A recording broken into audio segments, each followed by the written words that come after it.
Katanya obat jenis psikotropika ampuh, boleh beli 1 strip. Boleh minta resep dokternya? Tapi saya tidak punya resep dokternya. Maaf Pak, pembelian obat-obat psikotropika harus berdasarkan resep dokter. Betul, untuk setiap penyalahgunaan narkotika dan psikotropika akan ditindak tegas sesuai undang-undang.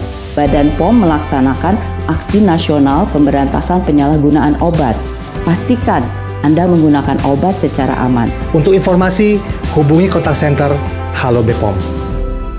Penyakit dalam yang konsultan paru atau konsultan infeksi atau dokter anak, ya. Kemudian juga logistiknya. Nah, jadi kita betul-betul primer banget gitu. Kita tidak ingin memang ini wabahnya mau besar ya atau melebar, tapi kita memang harus siap ya untuk.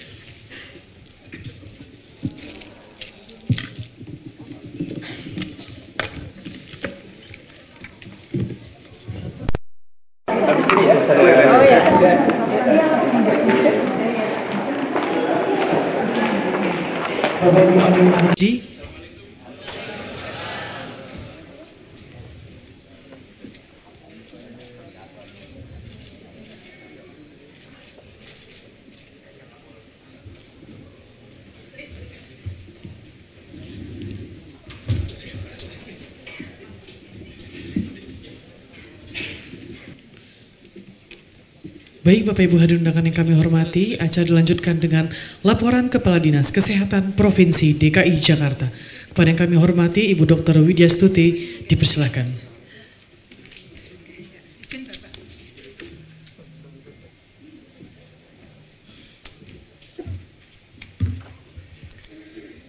Assalamualaikum warahmatullahi wabarakatuh.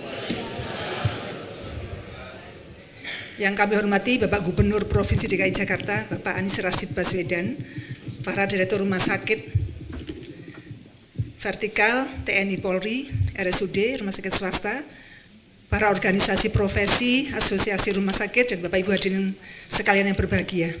Mohon maaf masih tersengal-sengal.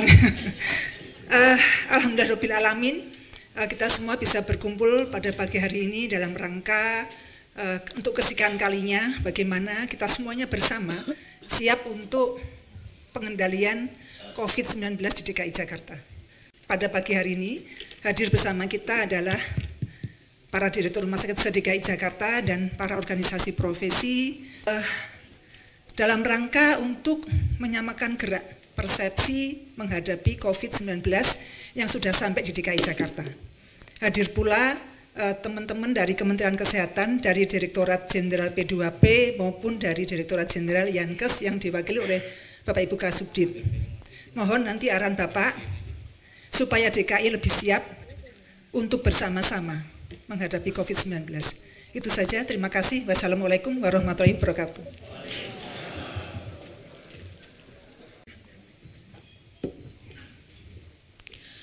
Hadirin undangan yang kami hormati, selanjutnya marilah kita dengarkan bersama sambutan Gubernur Provinsi DKI Jakarta.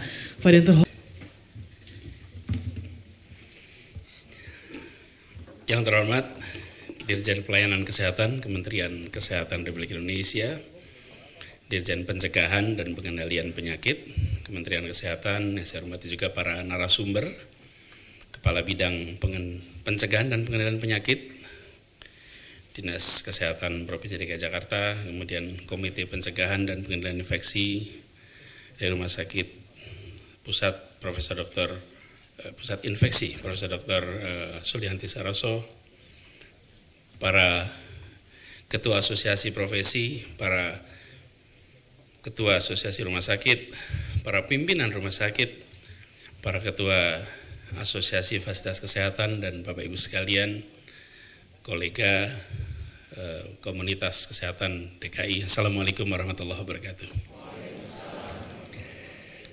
Alhamdulillah kita semua berkumpul di tempat ini. Saya merasa bersyukur sekali kita semua bisa sama-sama hadir, dan meskipun situasinya yang mengumpulkan kita adalah situasi kita menghadapi sesuatu, tapi lebih baik kita ketemu sama-sama di tempat ini. Insya Allah kita bisa menyamakan barisan.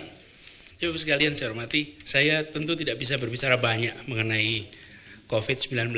Fakultas saya lain, Bapak Ibu. Jadi saya nggak berani ngomong terlalu banyak di sini. Bapak Ibu yang lebih memahami tentang ini. Tapi ada beberapa hal yang perlu kami sampaikan. Kita yang berada di Jakarta, kami berkali-kali menyampaikan ini dalam beberapa forum di internal kami.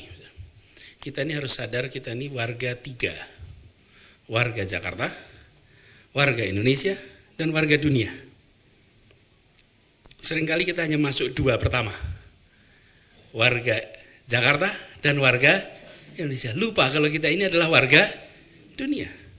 Kalau kita sadar kita warga dunia, maka yang kita pantau bukan saja fenomena Jakarta, bukan saja fenomena Indonesia, tapi juga fenomena dunia.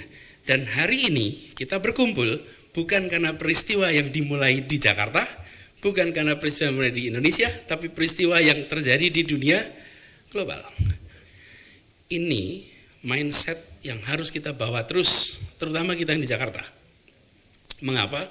Karena inilah gerbangnya Indonesia.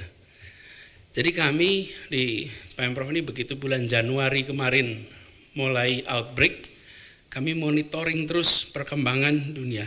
Tentu kita semua khawatir. Kekhawatirannya sederhana, kalau tetangga kita saja Singapura sudah mengalami itu, maka jarak Jakarta dengan Singapura itu sesungguhnya lebih dekat daripada Jakarta dengan Medan. Ya, Bapak Ibu terbang ke Medan lebih lama, Bapak Ibu. Dan kalau mau dihitung jarak ekonomi dari Jakarta ke Cilacap itu lebih jauh daripada Jakarta ke Singapura. Itu kalau pakai jarak ekonomi. Jadi Bapak sekalian, kedekatan kita pada titik-titik yang sudah punya masalah itu sudah amat tinggi. Nah, karena itu kita harus waspada. Jangan panik tapi jangan rileks. Jangan membesarkan tapi juga jangan dikecilkan.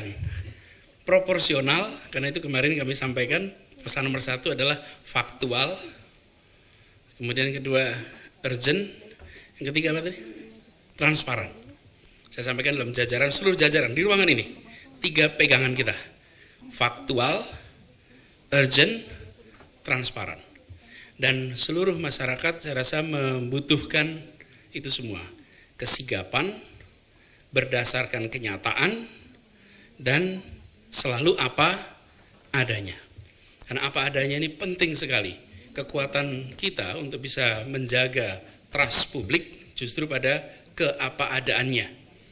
Kalau kita tidak apa adanya, nanti trust akan turun, apalagi dalam situasi seperti ini. Nah, kami berterima kasih sekali bahwa Bapak Ibu sekalian berkenan untuk bersama-sama di sini berdiskusi untuk mendengarkan secara langsung khususnya dari pribadi-pribadi yang memiliki kompetensi masalah pencegahan dan pengendalian infeksi seperti ini. Jadi mudah-mudahan tadi sesinya bermanfaat. Tapi sesungguhnya Bapak sekalian, yang sangat penting kita jaga, ini mohon kita sama-sama. Bapak Ibu adalah garda terdepan di dalam menghadapi masalah ini. Garda terdepan. Dan garda terdepan ini Bapak sekalian,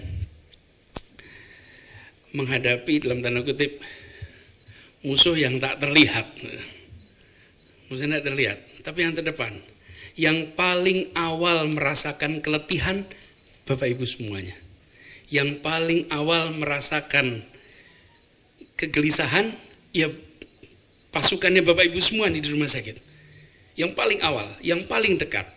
Jadi Bapak Ibu sekalian saya hormati, tambah lagi, yang paling tinggi resikonya untuk terpapar adalah pasukannya Bapak Ibu sekalian. Karena itu Bapak Ibu sekalian, kami berharap titip pesan, jaga motivasi, semangat bagi seluruh jajaran yang ada di rumah sakit yang Bapak Ibu pimpin. Dan sampaikan kepada semuanya pesan bahwa kita ingin ambil sikap tanggung jawab. Minggu lalu ketika pemerintah memutuskan untuk menggunakan pulau Sebaru digunakan, beberapa tokoh masyarakat menghubungi kami, menyampaikan penolakan.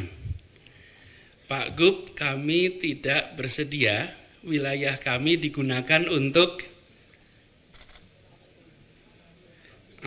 transit atau isolasi atau apa ya namanya, yang nama resminya apa Pak? Observasi, itu sopan itu, observasi. Lalu saya jawab pada semuanya sekalian. Jika yang ada di dalam kapal itu adalah adik Anda, kira-kira Anda minta yang sama tidak? Jika itu adalah sepupu Anda, jika itu adalah famili Anda, kira-kira minta pada saya juga untuk jangan diletakkan di situ atau tidak? Kita kadang-kadang lupa aspek bahwa kita ini ya punya tanggung jawab melindungi semua, tapi juga punya tanggung jawab untuk merawat, melindungi mereka yang terpapar. Nah, alhamdulillah tidak terjadi pergolakan di Jakarta, relatif smooth. Dan malam itu kita komunikasi, saya sampaikan kami pikirkan dua-duanya, ya seluruh penduduknya, tapi juga mereka yang potensi terpapar. Pasti mereka ingin di fasilitas yang dekat dengan rumah sakit yang terbaik, dekat dengan fasilitas yang terbaik, dan semua yang rujukan terkait dengan coronavirus tiga-tiganya ada di Jakarta. Jadi logis saja kalau kemudian kita di sini. Alhamdulillah itu juga sekalian yang mungkin penting untuk disampaikan, bahwa bayangkan bila yang terpapar adalah keluarga kita sendiri, pasti kita ingin mereka mendapatkan pelayanan yang terbaik, pasti.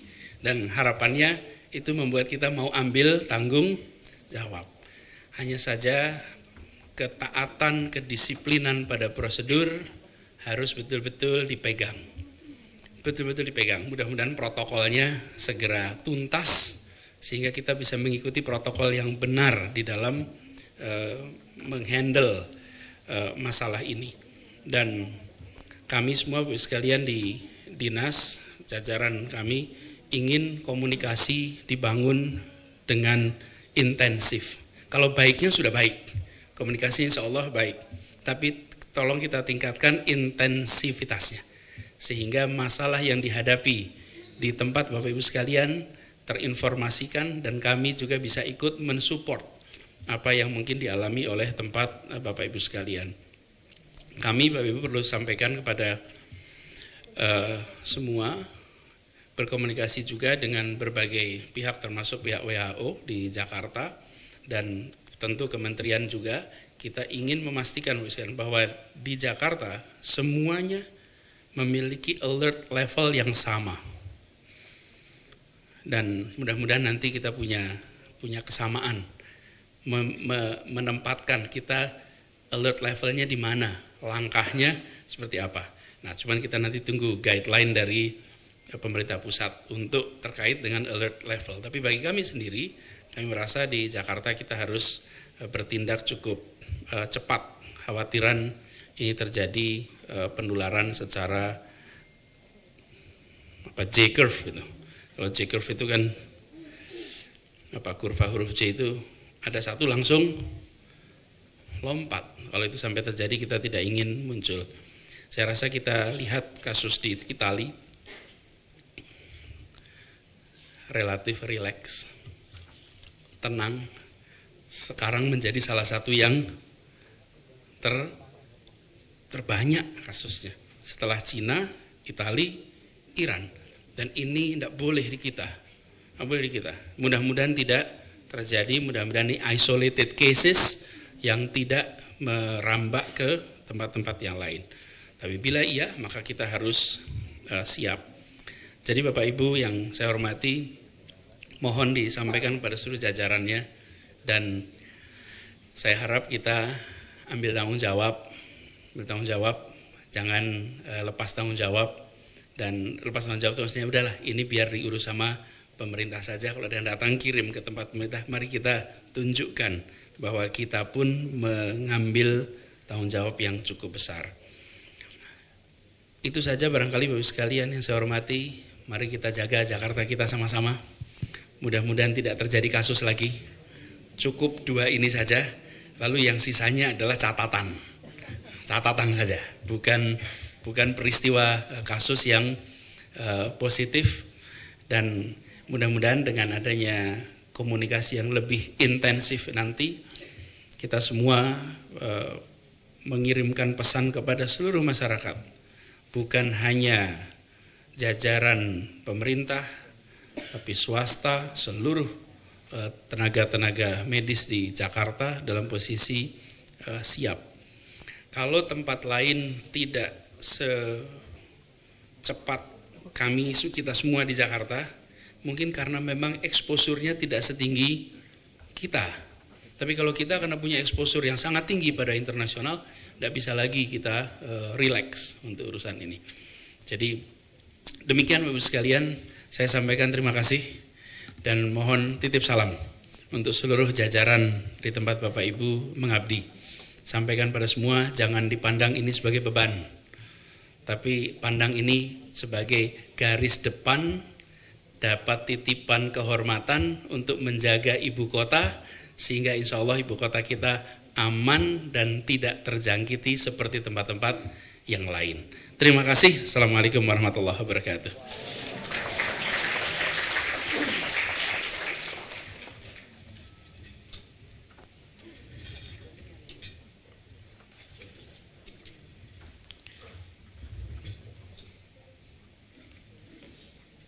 Hadirin undangan yang kami hormati, acara dilanjutkan kembali dengan sesi diskusi. Memperkenalkan kepada Bapak Gubernur Provinsi DKI Jakarta untuk dapat menerima sesi diskusi dari para peserta. Ya, saya izin Bapak, saya coba pandu sesi diskusi ini.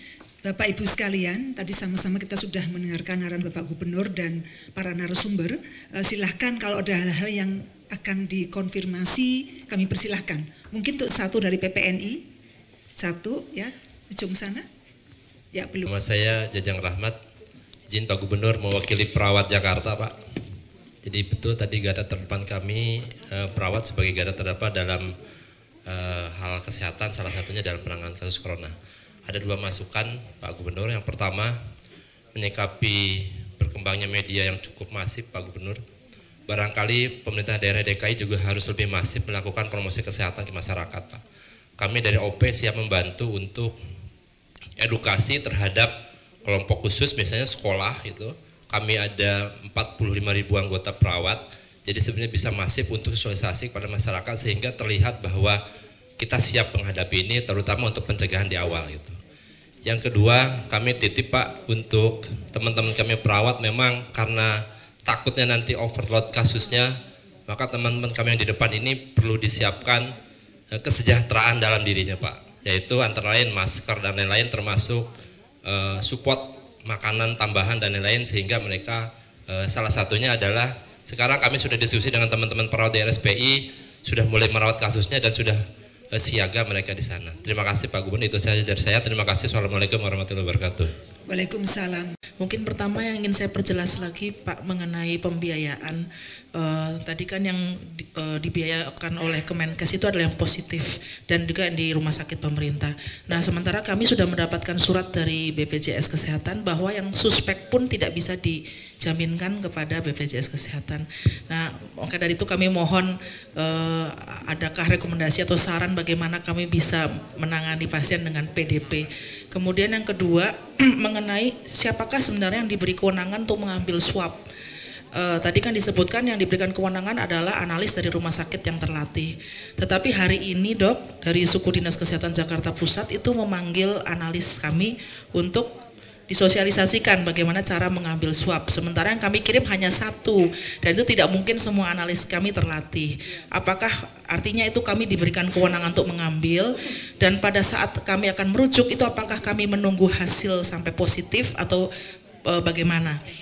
Kemudian yang ketiga mungkin saya tanya kepada Dokter Titi mengenai apabila kami merawat PDP, pasien dalam pengawasan, dan kemudian setelah itu kami rujuk, mungkin saya meminta saran bagaimana upaya untuk pembersihan ruangannya, untuk ruangan yang habis dipakai oleh pasien dalam pengawasan. Terima kasih. Ya, silakan. Terima kasih. Assalamualaikum warahmatullahi wabarakatuh. Saya Dr. Ari dari Rumah Sakit Pelabuhan Jakarta. Sebetulnya yang kami tanyakan hampir sama karena kami adalah rumah sakit swasta Bapak Gubernur, Jakarta Utara kan penduduk Jakarta semua, dan sekarang memang semua sudah BPJS, suratnya tidak di cover.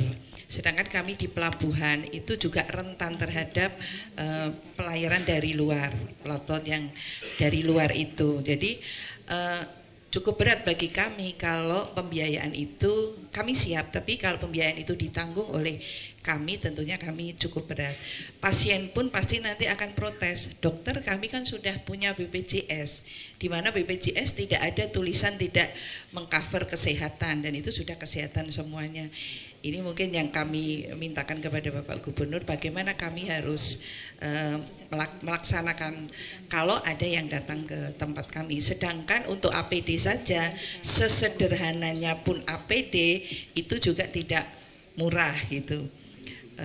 N95 itu juga sudah 60.000 gitu. 1,2 belinya isinya 20 kan seperti itu. Jadi cukup mahal. Kita memang berdoa Bapak Gubernur untuk tidak terjadi, tapi ini kan kita harus mensikapi dengan cepat apabila terjadi, supaya teman-teman direktur semua ini tidak terus takut-takut. Nanti kalau takut-takut kirim saja kan nggak bisa begitu. Kirim saja, oh saya dekat Sulianti kan gitu, Jakarta Utara.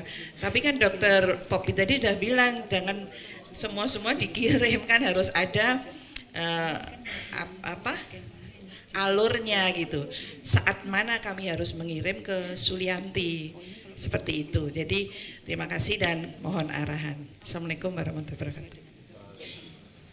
Ya, sementara 3, mohon Bapak berkenan. Oh, sekalian silakan. Assalamualaikum warahmatullahi wabarakatuh. Ya, perkenalkan Bu Widi dan Pak Gubernur dengan narasumber yang lain. Saya Tiur Sani dari Rumah Sakit Penyakit Infeksi Sulianti Saroso.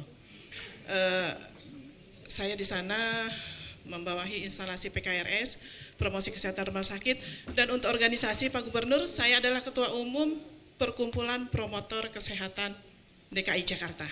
Jadi seperti Pak Jajang tadi, artinya kami dari organisasi Promkes siap mendukung dengan kejadian COVID-19.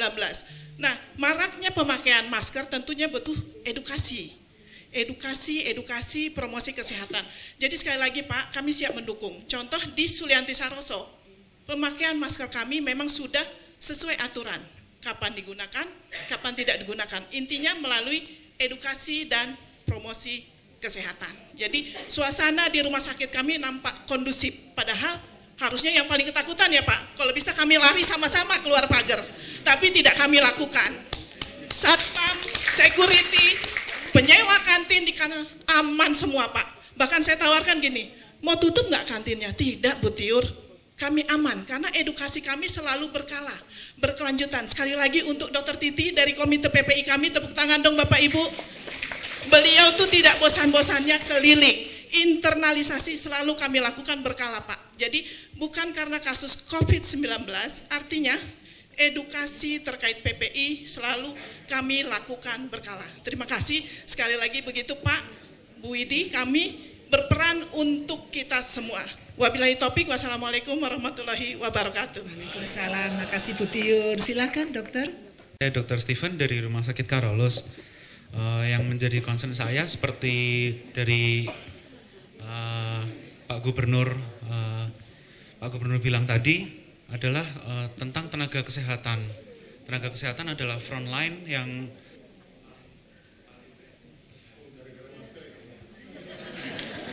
paling beresiko dan dengan paling beresiko tinggi untuk terpapar dengan COVID ini. Nah, yang saya mau pertanyakan, apakah ada aturan dari provinsi atau dari Kemenkes tentang ketenagaan ini? Karena kan misalnya terpapar, kan jujur saja sih, pasien nggak akan selalu jujur tentang kontaknya dia, tentang perjalanannya dia. Ketika dia sesak, misalnya kita kasih pengobatan,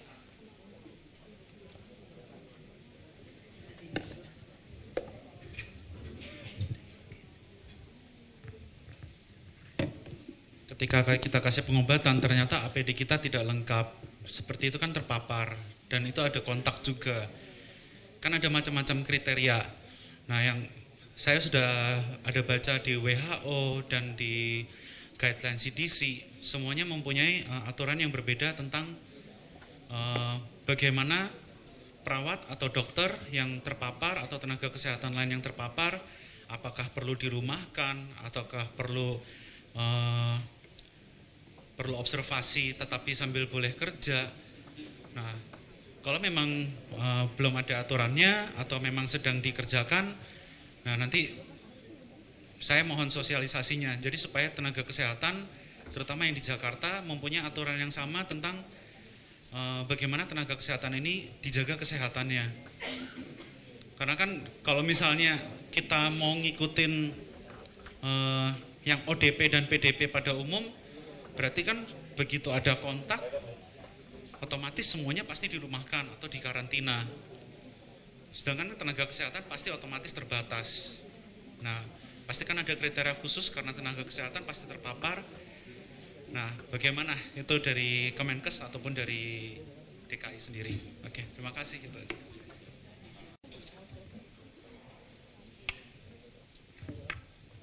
Assalamualaikum warahmatullahi wabarakatuh. Saya Daniel Effendi, mewakili Asklin. Dari semua paparan tadi kan semua morbiditas saja yang bicarakan.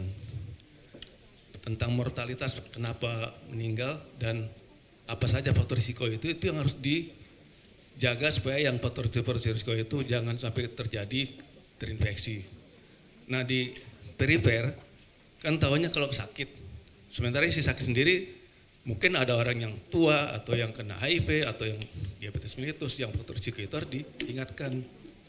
Orang itu aja saran saya. Terima kasih. Assalamualaikum warahmatullahi wabarakatuh. Ini tadi sebagian pertanyaan harus dokter yang jawab ini. Kalau saya jawab nanti bahaya Bapak Ibu. Nanti Bu Kadis ya yang menjawab sebagian. Ada tadi pertanyaan yang sempat disampaikan di awal Pak Jajang, Bu Rona, kemudian Bu Ari juga yang soal coverage biaya dan lain-lain. Saya tadi tanya, Bu, ini masih ada ranah wewenang yang ada pusat. Saya itu kadang-kadang paling gemes yang begini-begini.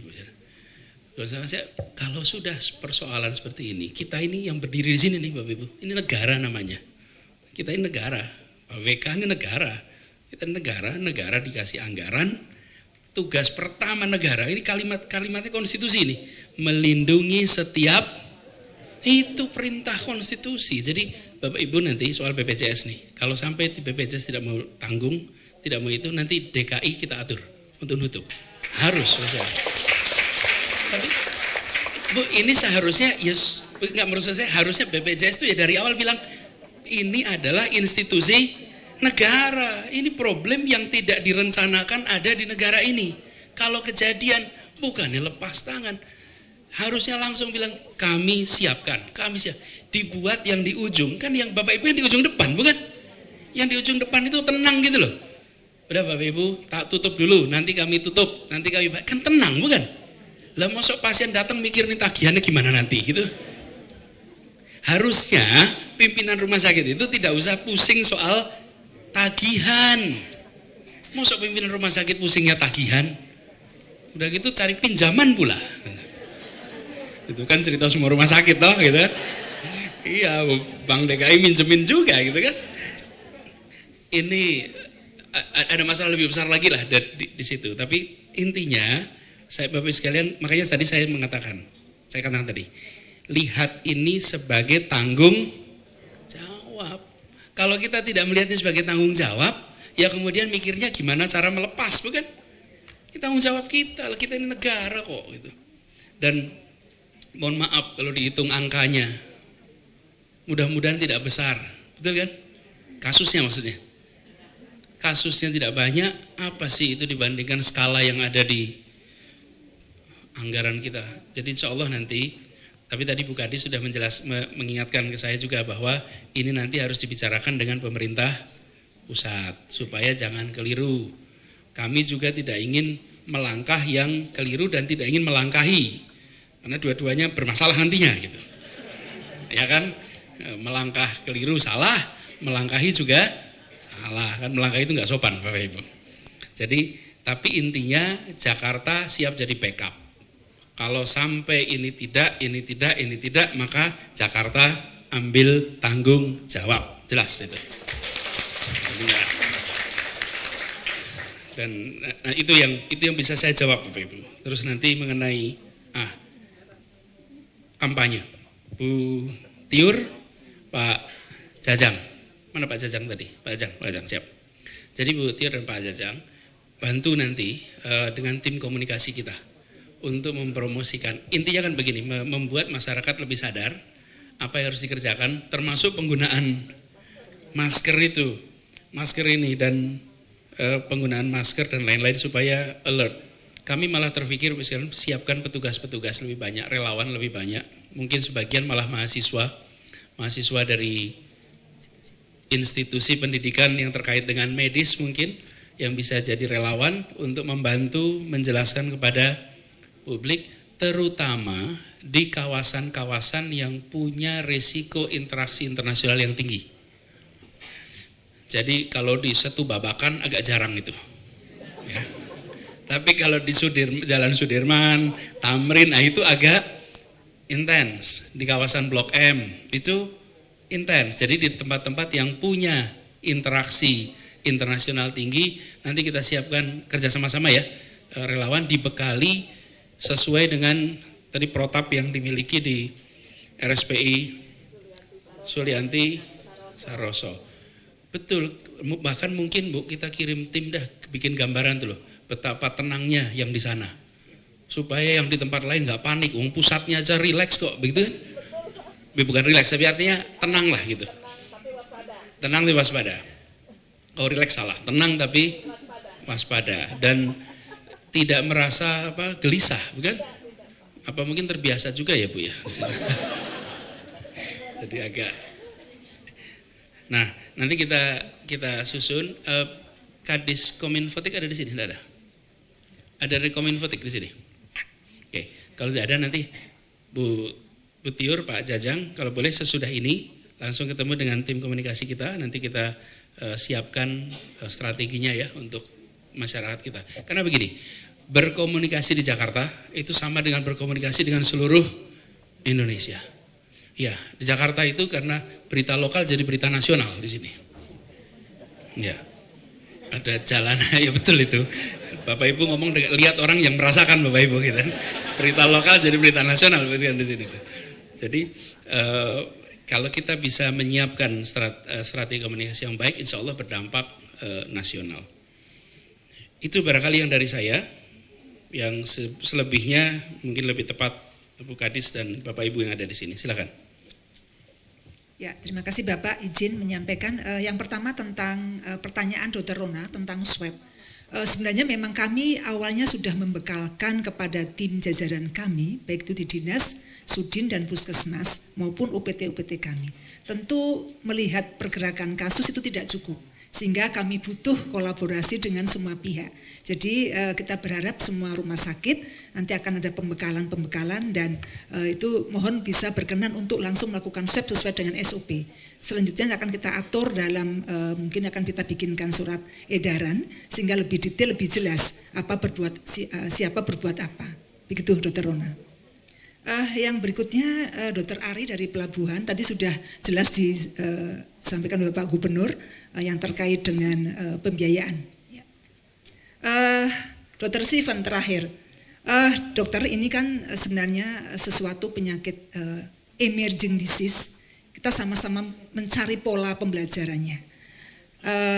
Kemenkes bersama tim ahli yang selama ini sudah berproses tentu tidak statis, tapi dinamis. Kita tahu bahwa sudah direvisi pedoman yang pertama ke pedoman ke berikutnya. Tentu ini bergerak terus. Saya tadi pagi juga sudah selalu berkomunikasi langsung kepada Dirjen Yankes Pak Bambang dan Pak Dirjen P2P untuk ikut bersama-sama merevisi atau mereview ulang kalau sekiranya dibutuhkan sesuai dengan pergerakan situasi. Gitu dokter. Terima kasih. Mungkin dari Ibu Titi, karena beliau ini pakar infeksi Bapak. Jadi mungkin nanti izinkan tim kita untuk bisa meliput aktivitas di RSPI Sulianti Saroso dan kita akan siarkan itu ke semuanya. Kita ke sosmed kita. Silakan Bu Titi. Ya, saya menjawab pertanyaan dari Dr. Rona. Untuk kasus-kasus yang COVID, misalnya ada pasien yang dirawat sebagai under investigasi atau pasien dalam pengawasan yang sementara sebelum dirujuk ke rumah sakit rujukan berada di rumah sakit Hermina misalnya seperti tadi. Maka setelah pasien itu pergi, tidak perlu harus pakai yang kita pakai dry mist, tidak perlu harus pakai yang dekontaminasi udara. Justru saat ini pencegahan dan pemulihan infeksi itu ditekankan pada general cleaning, hanya pembersihan permukaan. Ya, kenapa? Kuman ini sebenarnya mudah mati, virus itu kan sebenarnya mudah mati di luar tubuh. Nah, jadi kita bisa pakai klorin Bu, itu murah. Kita bisa pakai amonium kuartener, itu murah. Ya, jadi cukup dengan pembersihan permukaan asal caranya benar. Dari risiko yang paling rendah, misalnya dari yang bersih, misalnya, baru yang ke area kotor, dari atas ke bawah, dan arahnya juga harus benar seperti itu. Jadi sebetulnya nggak perlu kita harus memikirkan bahwa dekontaminasinya harus pakai dry mist, tidak perlu. Cukup dengan klorin boleh, dengan amonium kuartener yang semuanya mudah didapat. Ya, makasih. Kiranya dialog ini selesai, saya kembalikan kepada pembawa acara. Oh, Pak Wiweka. Silakan Pak Wiweka.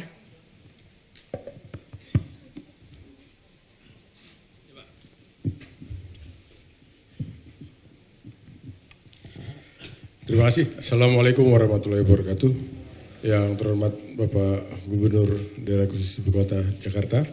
Berani mengambil alih. Karena dualisme ini tadi sudah saya tanyakan antara BPJS dan Kemkes. Jadi Kemkes hanya menanggung yang konfirm, BPJS tidak menanggung yang konfirm. Itu menjadi beban para direktur rumah sakit. Tapi sudah dijawab, terima kasih. APD juga tadi sudah dijawab. APD ini menjadi concern kami karena akan menjadi kos rumah sakit. Ada dua hal, mumpung ada Pak Gubernur, yang perlu kami sarankan terkait dengan tren yang muncul di global di dunia sekarang, yaitu COVID-19. Kita ketahui bersama DKI Jakarta adalah potensial kedatangan manusia paling banyak dan pelabuhan terbesar baik udara maupun darat. Berarti memang kita yang paling berisiko menurut data statistik. Nah, terkait dengan itu, menyikapi kasus atau wabah yang mendunia ini, tiga aspek yang utama, yaitu prevent, detect, dan respond. Nah, aspek preventnya ini tentunya dari kita-kita yang berada di ujung tombak non rumah sakit yang lebih berperan. Tentunya aspek puskesmas dan pemerintah daerah secara menyeluruh. Ini mari melakukan apa yang tadi disampaikan Ibu Tiur. Itu aspek rumah sakit ya, tapi itu bisa dikembangkan menjadi aspek prevent secara keseluruhan. Kemudian aspek detect dan respon ini adalah jajaran dari kita-kita yang ada di rumah sakit tentunya. Nah, terkait dengan itu, untuk persamaan persepsi, karena ini tadi hanya diskusi, yang tanggal 7 Januari juga diskusi, kami menyarankan supaya kita lebih kuat lagi, mari menyarankan Pak Gubernur mungkin nanti yang akan leading sektornya, kita buat tabletop exercise. Jadi pelatihan di atas meja saja, siapa berbuat apa, puskesmas berbuat apa, rumah sakit berbuat apa, dan siapa koordinatornya. Ini mungkin disimulasikan di dalam meja saja. Tidak dalam bentuk diskusi, sehingga rumah sakit jejaring yang di DKI ini akan lebih confidence dalam menangani. Kami harus bagaimana, harus kemana, dan bagaimana. Mungkin itu dua saran kami dari Rumah Sakit Minto Harjo, Pak Gubernur. Terima kasih. Wassalamualaikum warahmatullahi wabarakatuh. Kami nanti yang tadi disampaikan, insya Allah nanti kita jadi perhatian. Tapi memang Bapak sekalian tidak tahu Bu Kadis cerita apa tidak. Tapi kami ini Bapak sekalian dari Januari, jadi tanggal 29 Januari itu kita melakukan rapim lengkap khusus soal COVID-19 ini. Waktu itu 29 29 masih namanya apa waktu itu? Novel Corona waktu itu. Dan ketika kita bicarakan, saat itu juga kemudian langkahnya dimulai dengan memberikan edaran kepada seluruh pengelola gedung untuk melakukan ABCD.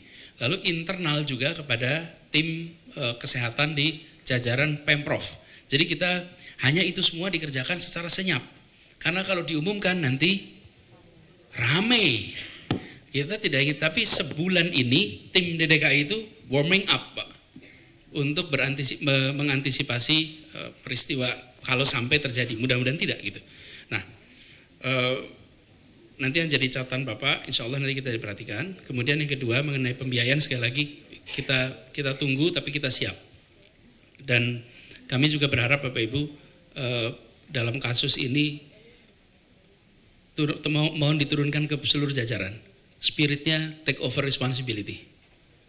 Bukan hand over, Pak, tapi take over responsibility. Sehingga nanti ke bawah itu sampai yang petugas di paling bawah merasa kita akan ambil tanggung jawab.